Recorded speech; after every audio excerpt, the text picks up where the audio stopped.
first song we did for Sarah G is Ikot Ikot. Actually, that one is literally inspired by running. And, half pala. The chorus, I thought of it while running.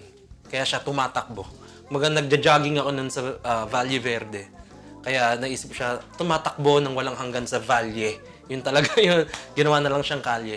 And then, I had an idea before of making, sabi ko, what if I can make a song na parang paulit-ulit lang. So, yung chorus, inisip ko, ulit-ulit lang, ulit-ulit lang. Pero, syempre, hindi naman pwedeng yun yung lyrics niya. So, ginawa ko siyang ikot-ikot. So, ang pangalawang sinulat namin ay Kilometro na ginawa namin ito habang nagkakape.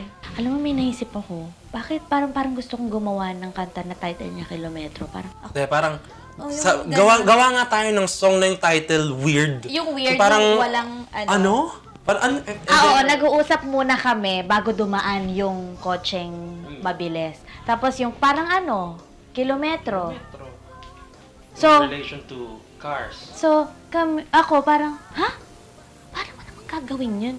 So, hanggang sa nagawa na nauna kasi yung Kilome-Kilome bago yung buong kanta. Yeah.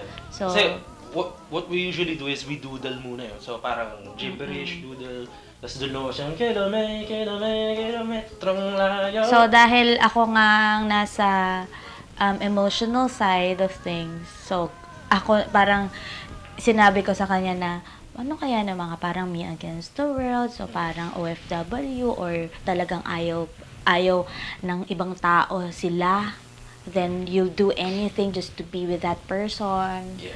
After winning Philpop 2013 with Dati, in came the requests for songs ng iba't ibang artists, Viva, and then of course, other groups heard of us as well na, yan yung mga So they tapped us to do promotional stuff for them.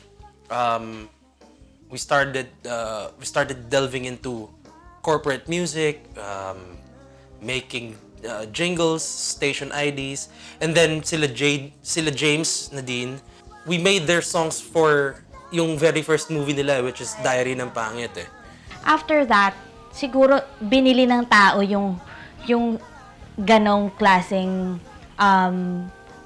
paano ba yon, song or genre na love team silang kumakanta, they can sing, so bakit hindi natin pakantahin? Nasundan ng Bahala Na, nasundan ng Hanap-Hanap, pati sa mga albums nila may mga kanta sila individually na ginawa namin. Ayun, we are so blessed na talagang nakilala rin kami because of them. Across the board, all songwriters have this moment na parang you have a song coming up. So that's one process that we do to come up with songs. Parang we just have a song that came up. So that's the easiest way to make a song. I think also the most effective way to make a song, but also the hardest to explain. Kasi parang how does a song come up out of nowhere? I don't know.